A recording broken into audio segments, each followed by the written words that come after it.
Hello guys, in today's video I will be showing you how to fix Aliexpress bug problem. So the answer is easy, just go to the settings and then scroll down to the apps section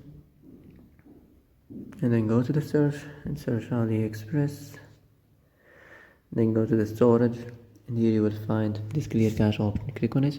Now you can go check it if it worked, and if it didn't you can try to restart your phone or turn the Wi-Fi off and on, or the Bluetooth or the airplane mode. Also, you can try to clear data, but be careful. If you clear data, all these applications data will be deleted. This includes all files, the settings, the accounts, the databases, etc.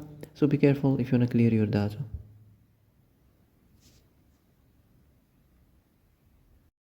And that's it for today's video. I hope this is the answer you've been looking for. If you like this video, don't forget to like and subscribe, and see you in the next video.